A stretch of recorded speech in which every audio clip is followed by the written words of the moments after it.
Welcome to CA wisdom channel. So आज हम लोग पढ़ने वाले हैं ऑडिट का chapter number 7। Okay, so chapter number 7 क्या है? Chapter number 7 is all about audit sampling. So let's go it. Okay, so chapter number 7 which is audit sampling. So इसमें हम लोग आज क्या क्या पढ़ने वाले हैं? Okay, we are going to study each and everything. Okay,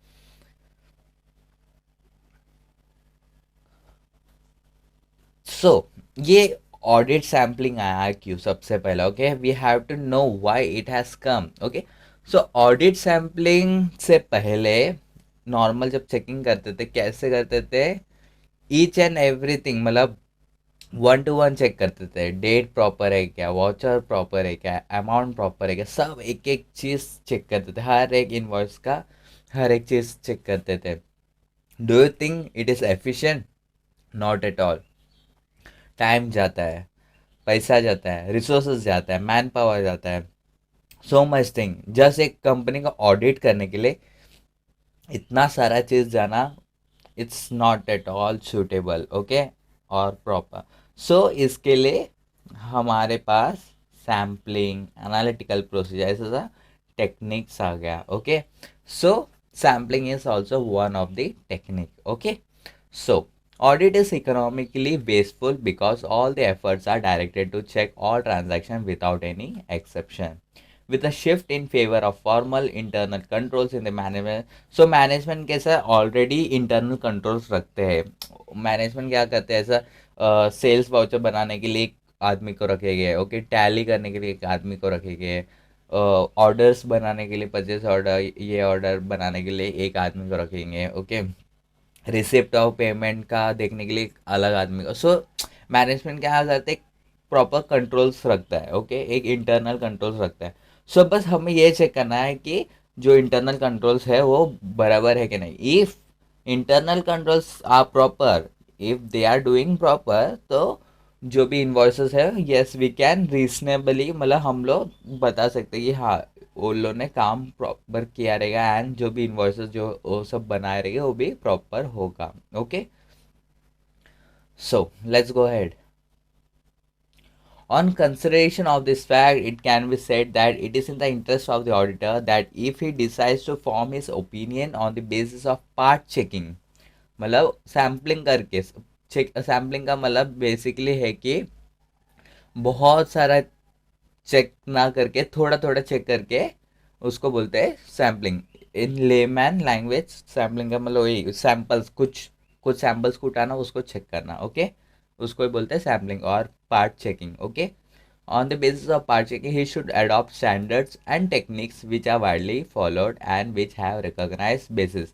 So यहाँ बोल रहे कि इससे किसी को कोई सैंपल उठा के चेक करना, इससे अच्छा कुछ वैलिडेशन, कुछ प्रूफ उसके पास होना चाहिए ताकि कुछ कोर्ट तक केस चले जाए। He has to have some backup. Okay, he can say that मैं इस तरीके से ये किया था, ऑडिट किया था, इस टेक्निक से ऑडिट किया था। He have to go with scientific method और objective method. Okay, so let's get with the meaning. Okay, so meaning of audit sampling. So SA 530 में आता है audit sampling. So audit sampling means, audit sampling refers to the application of audit procedures to less than 100% of items within a population relevant under the audit, such that all sampling units have a equal chance of selection. Easy. क्या बोल रहे हैं ये लोग बोल रहे हैं कि it refers to the application of audit procedures to less than 100%। पूरा 100% में हर एक इन्वॉइस में नहीं लगाया गया, लेस देन 100%। कहीं कहीं 80% लगे, कहीं कहीं सिर्फ 20% को चेक करेगा, उसको बोलते हैं less than 100% of items within a population relevant under the audit, such that all sampling units have a equal chance of selection। ऐसा पॉपुलेशन से 100% से लेस उठाएंगे जहाँ हर एक sampling units, we will study ahead sampling units, ये सब population, ये सब क्या होता है वी विल स्टडी। बट इधर basic it's very easy. Population basically total, okay, उसमें से हर एक इंडिविजुअल आइटम्स को बोलते हैं सैम्पलिंग यूनिट्स, ओके। तो हर एक इंडिविजुअल आइटम्स को उठाने का चांस, ओके, होना चाहिए, तो ही वो एक साइंटिफिक वे बोला जाएगा, ओके, और ऑडिट सैम्पलिंग बोला जाएगा, ओके। और वो कभी भी 100% चेक नहीं होगा, 100% चेक करेगा तो उसको सैम्पलिंग नहीं बोलेगा, लेस देन 100% को ही ऑडिट सैम्पलिंग बोला जाएगा, ओके।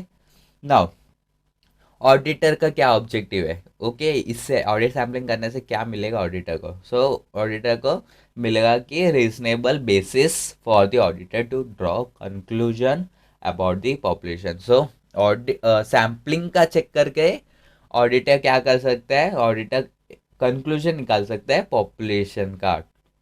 एक इंडिविजुअल, ऐसा बहुत सारे इंडिविजुअल आइटम को चेक करके वो पूरा टोटल का कंक्लूजन निकाल सकता है ऑडिटर, ठीक है। नाउ स्कोप क्या है? 530 basically means audit sampling. Audit sampling का स्कोप क्या है?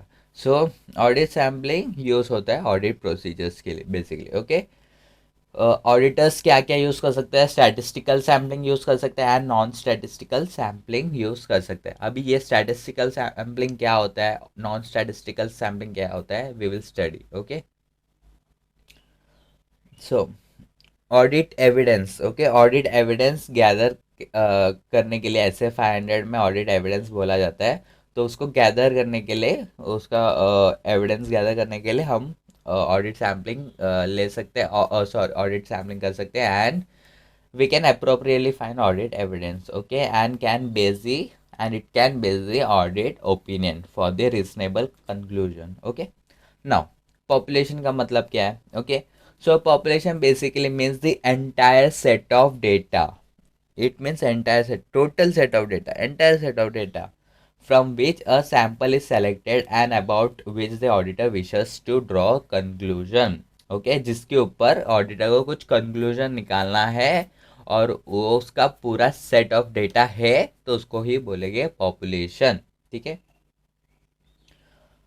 Now the characteristics of the population. Characteristic मतलब कार, ठीक है। CAR means completeness, A means appropriateness and R means reliable, okay. So क्या है ये CAR? So appropriateness means relevant होना चाहिए पॉपुलेशन, ओके। जो भी हम हमारे पास कुछ ऑब्जेक्टिव रहेगा, ओके, उसके रेलेवेंट, उसके अकॉर्डिंगली हमारे पास पॉपुलेशन होना चाहिए। हम चेक कर रहे हैं कि सेल्स प्रॉपर है कि नहीं। तो सेल्स प्रॉपर है तो हमें क्या क्या चाहिए रहेगा? सेल्स इनवॉइस चाहिए रहेगा, डेटर्स का इंफॉर्मेशन चाहिए रहेगा, बिल्स रिसीवेबल का नॉलेज ये चाहिए रहेगा, रिसिप्ट का पॉपुलेशन है, so that is appropriate, okay. अभी सेल्स का चेक करते वक्त हम लोग परचेस बिल्स लेके बैठे हैं, is it appropriate? Not at all, okay. So यही वो पॉइंट बोलना चाहते हैं, okay. Completeness means include all relevant items. सारा जो जो रेलेवेंट आइटम्स है वो सब इंक्लूड होना चाहिए। जैसे कि सेल्स ही, let assume sales, so sales में बेसिकली एकदम मेजरली क्या क्या एकदम रेलेवेंट आइटम्स होता है, जैसे कि डेट, ओके, उससे टैक्स लायबिलिटी पता चलता है, सेल्स का डेट पता चलता है कब हुआ सेल, ओके। टैक्स का amount, sale amount, taxable value, ये सब तो होना ही चाहिए, एटलीस्ट ये सब तो होना ही चाहिए, okay. So that means completeness. And last one is reliable. So if population is not reliable with respect to accuracy and source, the sample drawn will definitely not be relevant to the relevant for this specific audit objective. So जो भी population है वो reliable नहीं है with to the accuracy and source, मतलब population निकाला वो खुद पूरा पॉपुलेशन ही प्रॉपर नहीं है, या अकॉर्डिंग टू द सोर्स वो बनाया ही प्रॉपर नहीं है, तो फिर उसका जो भी सैंपल ड्रॉ, सैंपल से जो भी रिजल्ट मिलेगा वो भी प्रॉपर नहीं होगा। So the population should be reliable. So कैसा होना चाहिए पॉपुलेशन? पॉपुलेशन कार जैसा होना चाहिए। कार मीन्स कंप्लीटनेस होना चाहिए, ए मीन्स अप्रोप्रिएटनेस होना चाहिए, एंड आर मीन्स रिलायबल होना चाहिए। So this was population. Now let's come to the sampling unit. So sampling unit, as I said before, it's just an individual unit. मतलब जो भी population में हर एक unit होता है उसको ही sampling unit बोला जाता है. Okay, the individual items that make up the population are known as sampling units. Very easy. Okay, so whatever must be the approach, non-statistical or statistical sampling, the sample must be representative. So basically ये अच्छा statement है. ये statement बोलता है कोई भी technique लगाओ उसका मतलब नहीं, बट जो भी सैंपल उठा रहे हैं वो सैंपल रिप्रेजेंटेटिव होना चाहिए. किसका? वो पॉपुलेशन का रिप्रेजेंटेटिव वो एक सैंपल होना चाहिए. Okay, easy. Now let's get ahead.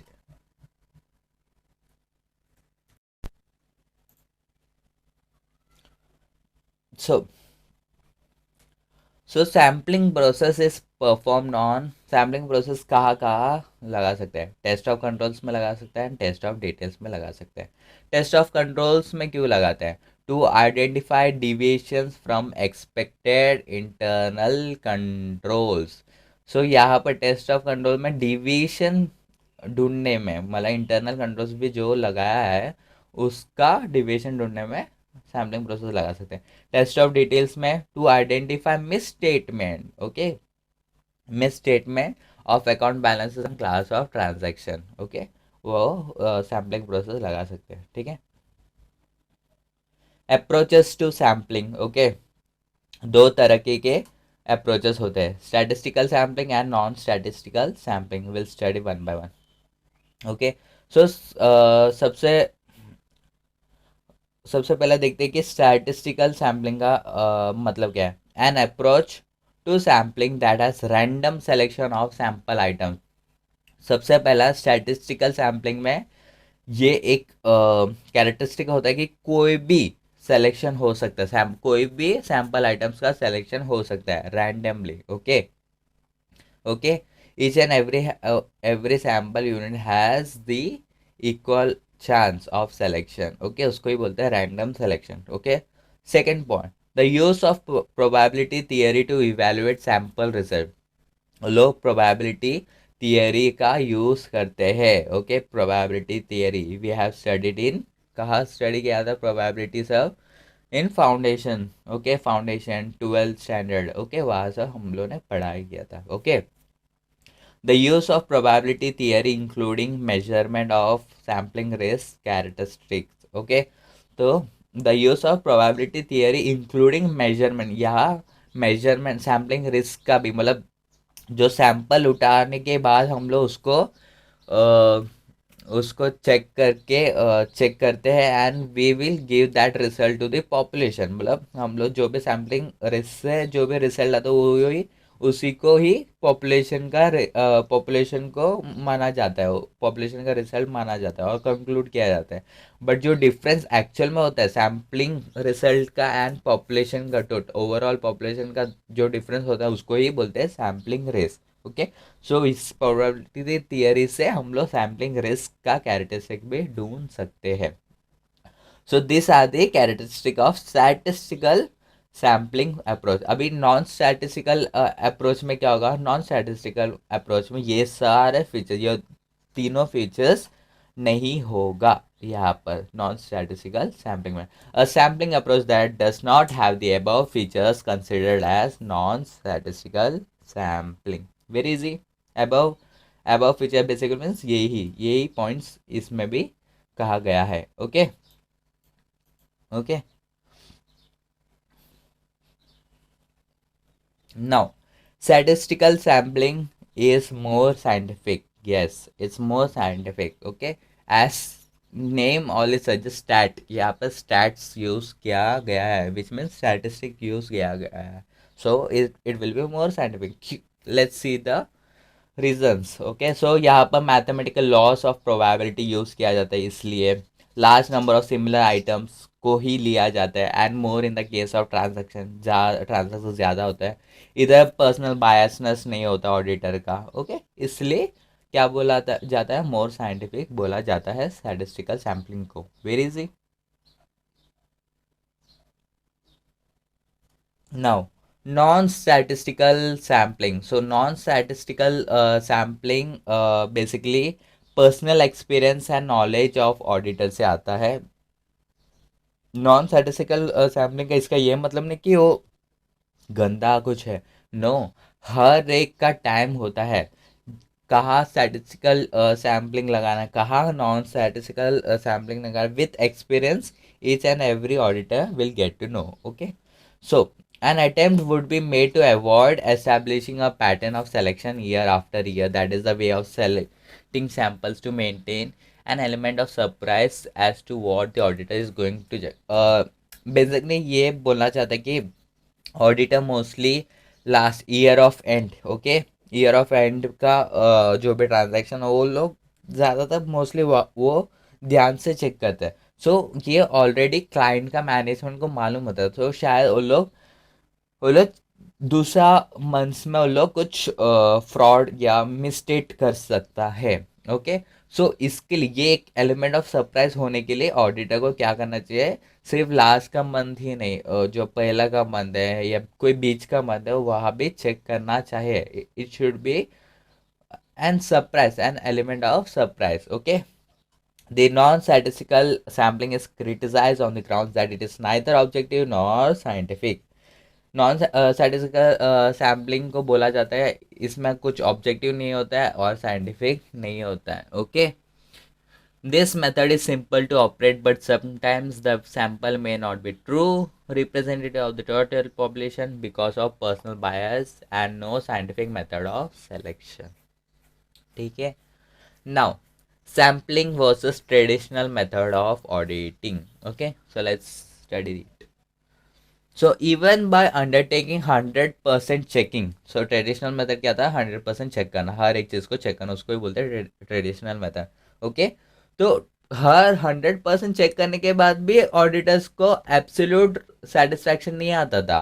Okay, फिर भी डर रहता था, ये प्रॉपर है क्या, ये फाइनेंशियल स्टेटमेंट प्रॉपर है क्या, फिर भी डर रहता था। उससे अच्छा तो सैम्पलिंग करने से, एक प्योर सैम्पलिंग करने से वो ही जो सेटिस्फैक्शन जो 100% पॉपुलेशन चेक करने से जो डिराइव हुआ, वो ही 100% जो चेक करने से जो डिराइव सेटिस्फैक्शन मिलेगा वो सैम्पलिंग करने से भी मिल जाएगा एक ऑडिटर को। So it is mathematical truth that the sample if picked purely on a random basis would reveal the features and the characteristics of the population. Okay, auditors realize that they can derive good satisfaction by undertaking a much lesser checking by adoption of this technique in the auditing process. Okay, now based on the conclusion derived, he can then design the sample size for test of details. Okay, that is checking of transaction and balances. Okay, internal control is satisfactory, internal control satisfactory है तो कम sample check करेगा तो भी चलेगा क्योंकि internal control proper है इसके लिए। But certain areas controls are slack, थोड़ा एरियाज प्रॉपर नहीं है। ओके, सो वहाँ लार्जर सैंपल को यूज़ करना पड़ेगा, लार्जर सैंपल को ऑडिट करना पड़ेगा। Okay,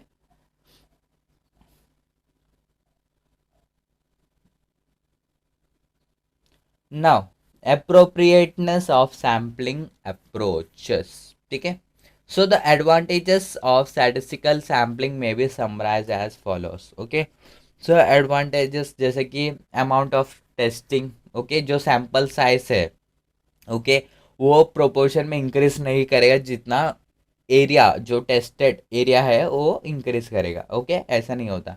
this sample selection is more objective. Okay, हम लोग सैंपल ऐसे ही नहीं उतर सकते। ओके, एक ऑब्जेक्ट होना चाहिए माइंड में कि हम इसका चेक कर रहे हैं, ऑडिटर एज एन ऑडिटर हम इसका चेक करने वाले हैं, तो इस इनका पॉपुलेशन मिलना चाहिए, इनका पॉपुलेशन के अंदर ये सैंपल होना चाहिए। Okay, the method provides a means of estimation the minimum sample size associated with a specified risk and precision. Okay, it provides a means for deriving a calculated risk. Okay, as sampling is not और is less than 100% checking, सो एक risk होता ही है, एक calculated risk होता ही है, उसको बोलते हैं sampling error. Okay, that is a probable difference in result due to the use of the sample in lieu of examining all the records in the group using the same audit procedure.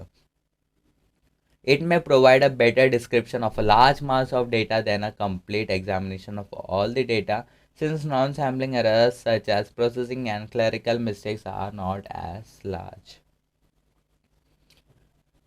ठीक है. Now the sampling process. So sampling process कैसा होता है?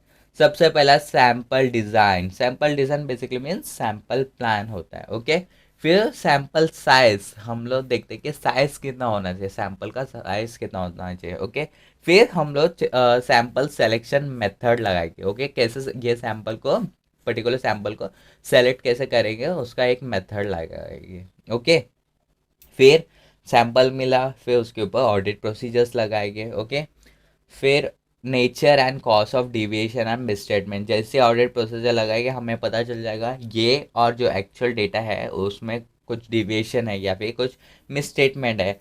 Okay, फिर जो भी misstatement या deviation होगा उसको प्रोजेक्ट करना पड़ेगा. Okay, and then last one is evaluating results of audit sampling.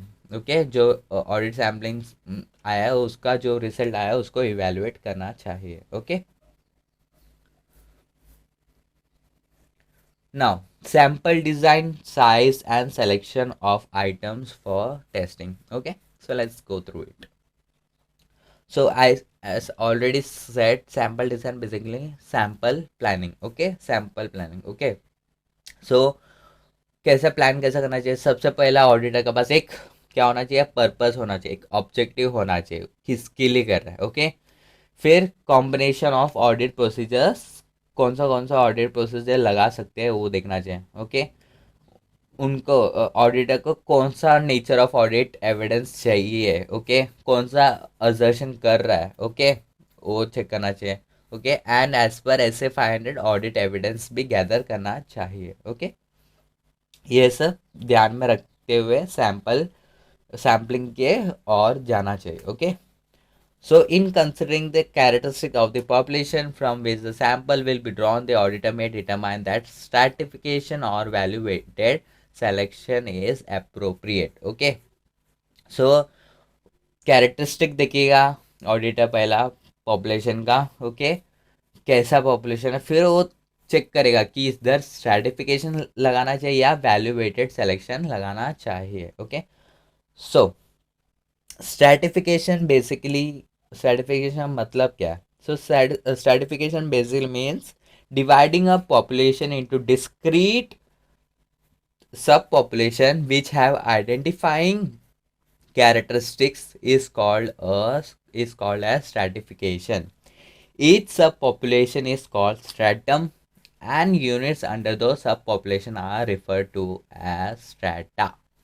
ठीक है, सो बेसिकली ये लोग बोलते हैं कि बहुत सारा पॉपुलेशन होता है. ओके, पॉपुलेशन में कैसे बहुत सारा हेट्रोजीनियस होता है एंड कैसा हेट्रोजीनियस होता है. तो वो हेट्रोजीनियस के अंदर बहुत सारा एक ऐसा पर्टिकुलर ग्रुप रहेगा जो सब सिमिलर होगा. तो ये लोग स्ट्रैटिफिकेशन का यही मतलब है कि dividing a population into discrete sub population. तो लोग क्या करते हैं स्ट्रैटिफिकेशन में कि पॉपुलेशन को डिवाइड करते हैं, जो हेट्रोनियस मतलब जो अलग अलग कैरेक्टरिस्टिक वाला पॉपुलेशन है उसको डिवाइड करता है, जो सिमिलर जो सेम कैरेक्टरिस्टिक दिखाता है उसमें ग्रुपिंग करते हैं, उसको ही बोलते हैं स्ट्रैटिफिकेशन. ओके, ईच सब पॉपुलेशन जो ग्रुप हो गया उसको बोलते हैं स्ट्रैटम. ओके, स्ट्रैटम बोलते हैं, एंड उसके अंदर जो भी यूनिट्स होता है उसको बोलते हैं स्ट्रैटा. ठीक है, now value weighted selection. Okay, value weighted selection में क्या होता है? Is just and monetary amounts के ऊपर मॉनिटरी अमाउंट्स के अगेंस्ट वेट दिया जाता है. ओके, वैल्यू के अगेंस्ट वेट दिया जाता है. बेसिकली 1 लाख को ज़्यादा वेट दिया जाता है. 1 लाख से ऊपर वाले को ज़्यादा वेट, एंड 10,000 या 100 100 रुपीज़ ये सबको कम वेट दिया जाता है, इनका ज़्यादा इम्पोर्टेंस नहीं है. ओके, इसके लिए कम वेट जाता है। इसको ही बोला जाता है value weighted selection. One benefit of this approach is to defining the sampling unit is that audit effort is directed to the larger value items because they have a greater chance of selection and can result in smaller sample sizes.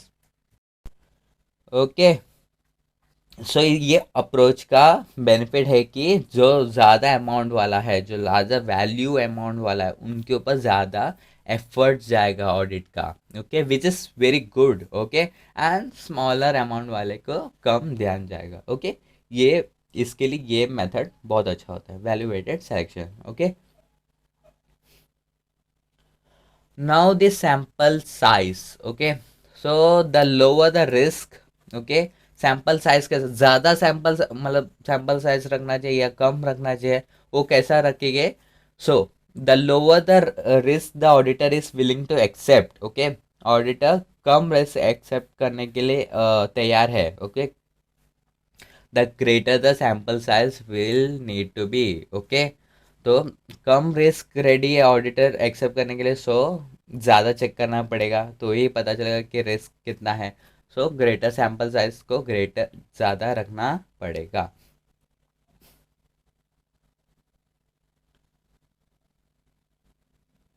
Now examples of factors influencing sample size for test of control. Okay, so basically इसमें situations बताया जाता है। Okay, so सबसे पहला means हम लोग क्या पढ़ रहे थे, examples of factors influencing sample size for test of control. So test of controls का ऐसा क्या क्या फैक्टर्स है जो इन्फ्लुएंस करते हैं सैम्पल साइज को। Okay, so let's see that. Okay, so auditor को अश्योरेंस ज़्यादा चाहिए। ओके, कंट्रोल्स के ऊपर अश्योरेंस ज़्यादा चाहिए, तो ज़्यादा चाहिए तो फिर हमें ज़्यादा सैम्पल साइज रखना होगा। Okay, okay, if there is an increase in the tolerable rate of deviation। okay, tolerable rate of deviation मतलब ऑडिटर को एक्सेप्ट है कि डिविएशन इससे ज़्यादा होगा करके, सो उधर सैम्पल साइज डिक्रीज कर सकते हैं, उधर ज़्यादा चेकिंग ना करके कम रख सकता है checking. Okay,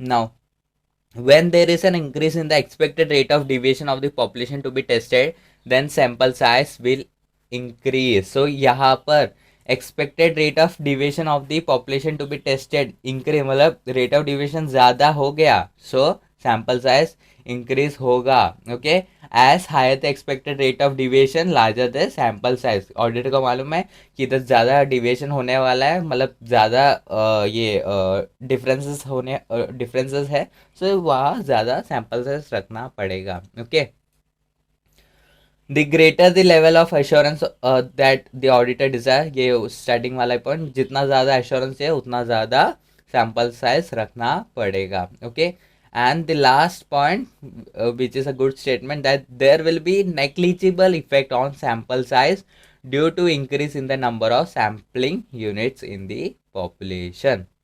okay, sampling units कितना भी बड़ा हो उसका कुछ फर्क नहीं पड़ेगा सैम्पल साइज के ऊपर। Okay, now test of details के ऊपर क्या क्या फैक्टर्स जो इन्फ्लुएंस करते हैं सैम्पल साइज को, let's see that. Okay, so the higher the auditor assessment of the risk of material misstatement, auditor को लगता है ये ज़्यादा मटेरियली रिस्क है। ओके, मटेरियल मिसस्टेटमेंट ज़्यादा है तो ऑडिटर को ज़्यादा सैम्पल साइज रखना पड़ेगा चेक करने के लिए। Okay,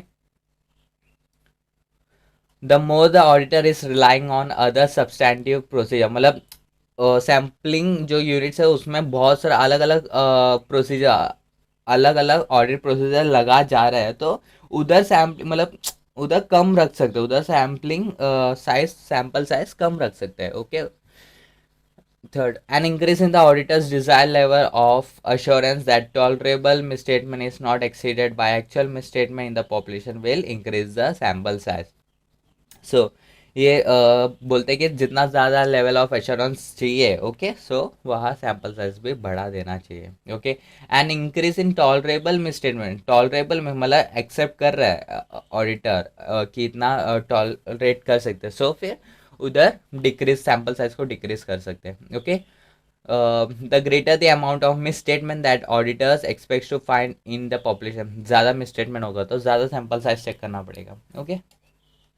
and when stratification of the population is appropriate then sample size will decrease. So जितना स्ट्रेटिफाइड है मतलब जितना डिवाइडेड है पॉपुलेशन सो उतना सैंपल साइज कम रखिएगा तो भी चलेगा. Okay.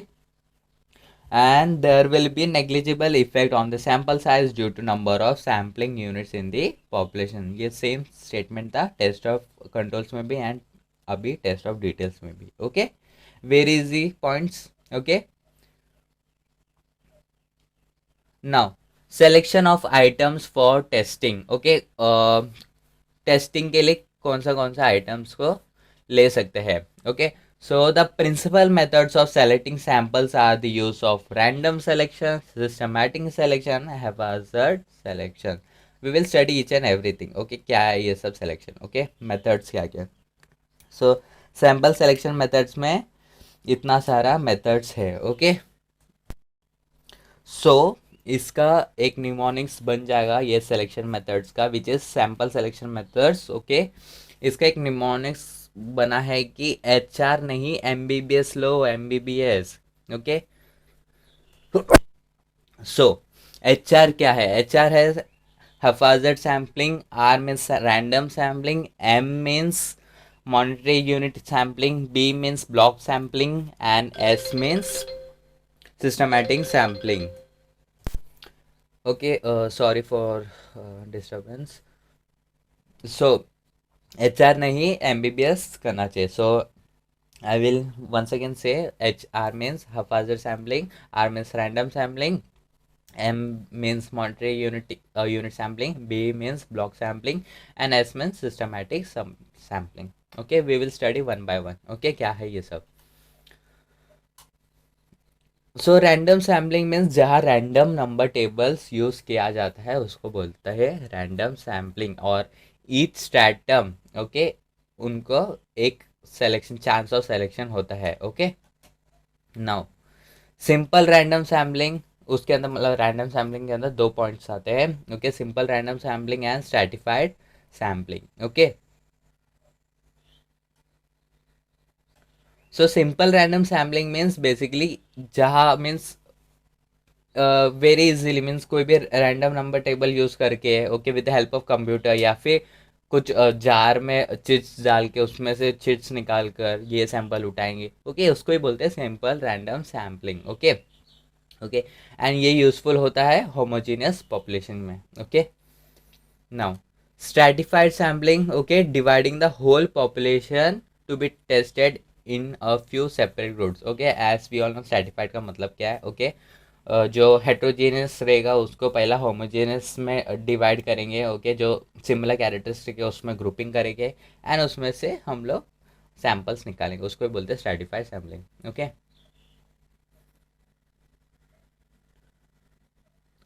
So here once again they are saying stratification means dividing heterogeneous population into homogeneous subpopulation where samples are drawn from each subpopulation. Easy. Now interval sampling या systematic sampling. Okay. So ये basically बहुत easy ये होता है कि interval means एक particular same interval लगाया जाता है और सारा सैम्पल्स उठाया जाता है. लाइक वेरी इजी मतलब फर्स्ट सैम्पल उठाने के लिए हैफेजर्डली कोई भी एक नंबर बता देंगे लाइक 13. ओके. सो 13 वाला इन्वॉइस निकालेंगे. ओके. 13 वाला सेल्स इन्वॉइस निकालेंगे. 13 के बाद एक इंटरवल लगेगा 50 का. ओके. लेट अस 50 का इंटरवल. सो 13 के बाद जो भी 50th आता है वो वाला सैंपल उठाएंगे. ओके. उसके बाद जो सैंपल अभी जस्ट उठाए उसके बाद वाला 50th सैंपल जो भी मतलब जो भी सेल्स इनवॉइस वो उठाएंगे अगेन 50th. सो ऐसा इसको ही बोलते हैं इंटरवल सैम्पलिंग. हाँ. बट जो फर्स्ट सैंपल है वो कैसा हैफाजर्डली उठाएंगे एंड उसके बाद जो भी इंटरवल है 50 वाला इंटरवल है या 30 वाला इंटरवल है 20 वाला इंटरवल है वैसा इंटरवल लगाकर हम लोग सैंपल्स आगे का उठाएंगे. ओके. इसको ही बोलते हैं इंटरवल सैम्पलिंग और systematic sampling. Easy. Now monetary unit sampling, so यहाँ पर value weighted as we all know, जितना ज़्यादा वैल्यू उसको ज़्यादा वेट देंगे एंड जितना कम उनको कम वेट देंगे। ओके, हैफाजर्ड सैम्पलिंग, यहाँ कुछ कोई मेथड नहीं लगाया जाता है, कोई स्ट्रक्चर्स नहीं होता, उसको ही बोलते हैं haphazard sampling. Haphazard sampling has no structured approach, does not involve judgement and does not even use the random number table. यहाँ रैंडम नंबर टेबल्स भी यूज़ नहीं किया जाता है। Okay, and the last one is block sampling. Block sampling means basically एक population को ऐसे structure किया जाता है या फिर ऐसे सीक्वेंस में किया जाता है जहाँ सारा सिमिलर कैरेक्टरिस्टिक सेम हो। ओके, ओके, उसको ही बोला जाता है। और सारा सिमिलर कैरेक्टर, मतलब सेल्स में भी ये सिमिलर कैरेक्टरिस्टिक है, परचेस में भी ये सिमिलर कैरेक्टरिस्टिक है, सब सारा जो अलग अलग डिफरेंट डिफरेंट एरियाज में भी सिमिलर सिमिलर कैरेक्टरिस्टिक होगा, उसको साथ में लाया जाता है एंड उसको उसमें से सैंपल्स निकाला जाए। बट ये ऐसा नहीं, कभी ऑडिट प्रैक्टिकली कभी नहीं किया जाता है ब्लॉक सैम्पलिंग। ओके, बिकॉज इसमें ऑब्जेक्टिव ना के बराबर होता है, एक स्पेसिफाइड ऑब्जेक्टिव जो मिलना चाहिए वो ना के बराबर हो जाता है। Okay,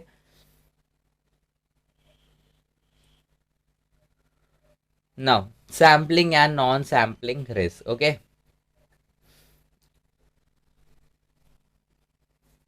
so let's see, if the acceptable sampling risk is low, okay, risk accept करना low है तो फिर larger sample size is needed, this is a statement। okay, okay, so यहाँ पर लार्जर सैम्पल साइज लगेगा जहाँ पर सैम्पलिंग रिस्क एक्सेप्टेबली लो होगा तो। Okay, now now will see this effects of the under reliance और over reliance on the test of control. So एक auditor है, वो अंडर रिलाई कर रहा है टेस्ट ऑन कंट्रोल्स के ऊपर। अंडर रिलाई मीन्स वो ज़्यादा कॉन्फिडेंस नहीं दिखा रहा है कंट्रोल्स के ऊपर। ओके, ऑडिटर तो क्या कर रहे हो, सारा चेकिंग फिर से कर रहा है, सारा चेकिंग वो कर रहा है। ओके, अंडर रिलाई कर रहा है, सारा चेकिंग कर रहा है। सो इधर ओपिनियन तो गलत नहीं होगा, इधर ओपिनियन तो गलत नहीं होगा क्योंकि वो सारा चेकिंग तो कर रहा है, लेकिन इनएफिशिएंसी बढ़ जाएगा, इनएफिशिएंसी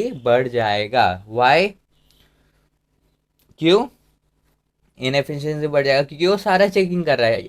इवन इवन तो कंट्रोल्स अच्छा था, इस इवन दो कंट्रोल्स अच्छा है, फिर भी वो सारा चेकिंग किया, इसके लिए वो टाइम का वेस्टेज किया उसने। ओके, सो इसके लिए बोलते हैं leads to inefficiency in the conduct of audit. Okay, now जहाँ ओवर रिलायंस कर रहे हैं टेस्ट कंट्रोल, ऑडिटर मानता है कि टेस्ट कंट्रोल्स अच्छा है तो ऑफकोर्स वो वाउचिंग सब प्रॉपर किया रहेगा।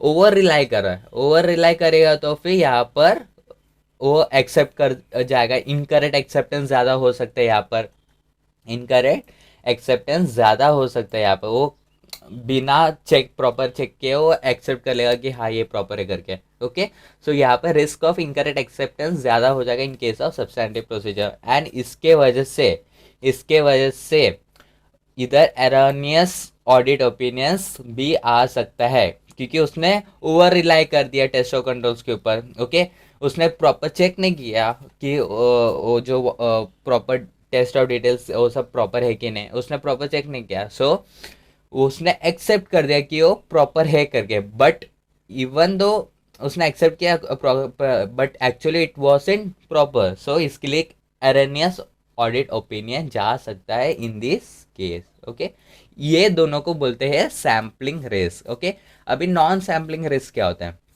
Okay, so non sampling risk जैसे कि clerical mistakes, misinterpreting the sample risk, human mistake, applying audit procedure not appropriate to the objective audit, relying on erroneous information, ये सब नॉन सैम्पलिंग रिस्क होता है। जो sample related जो भी नहीं होता उसको ही बोलते हैं नॉन सैम्पलिंग रिस्क। ठीक है, now performing audit procedures। okay, so let's perform the audit procedure। so audit procedure कुछ मतलब कुछ सेलेक्टेड आइटम्स में हम लोग लगा दिए। ओके, बट वो सेलेक्टेड आइटम में हम लोग ऑडिट प्रोसीजर नहीं लगा पा रहे, तो हमें क्या करना चाहिए, वो सेलेक्टेड आइटम को छोड़कर रिप्लेसमेंट दूसरा कोई आइटम को लेकर उसके ऊपर ऑडिट प्रोसीजर लगाना चाहिए।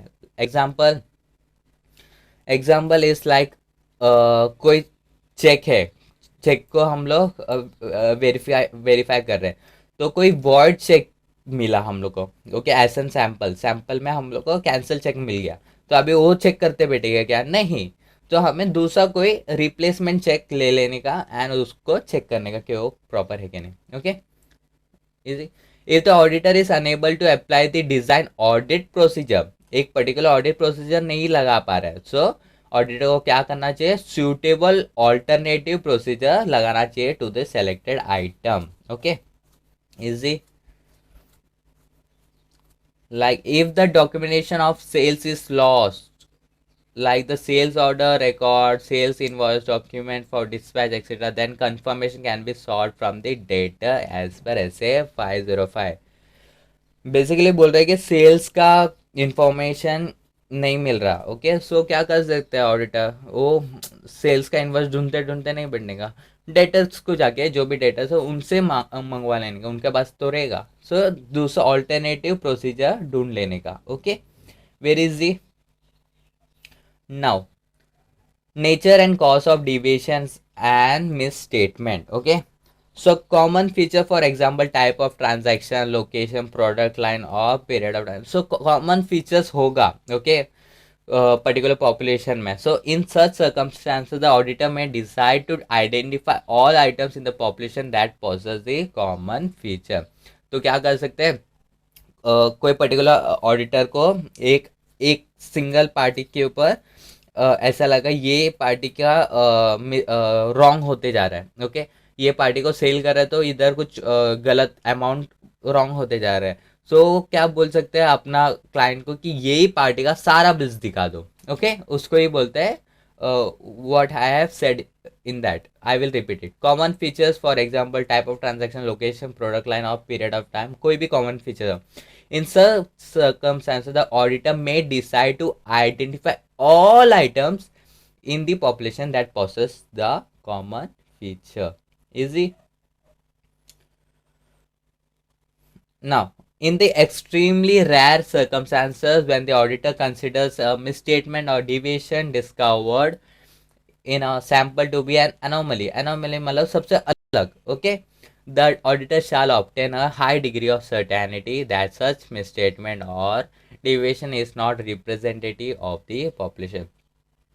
ऐसा ऑडिटर का लगता है हाँ ये सैंपल रॉन्ग है, बट ये सिर्फ यही सैंपल रॉन्ग होगा, दूसरा पॉपुलेशन में ऐसा और सिमिलर मिसस्टेटमेंट नहीं, सिमिलर गलतियां नहीं होगा, ऐसा ऑडिटर को लग रहा है।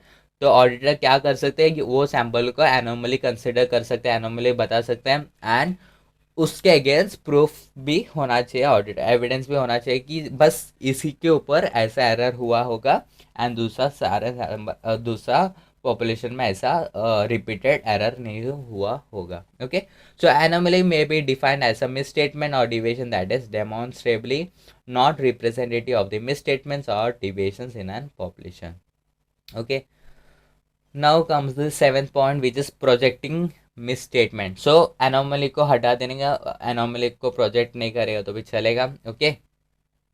for test of details the auditor shall project misstatement, जो मिसस्टेटमेंट जो मिला है वो टेस्ट ऑफ डिटेल्स में मिला है तो ऑफकोर्स प्रोजेक्ट करना पड़ेगा, okay.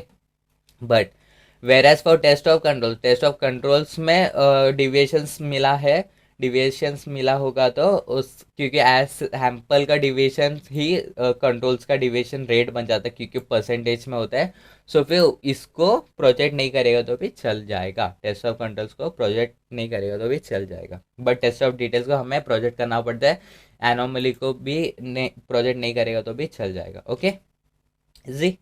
Now evaluating results of audit sampling, okay, so हमें रिजल्ट ढूंढना पड़ता है, result of the sample, okay, whether the use of the audit sampling has provided a reasonable basis for conclusion about the population that has been tested, okay।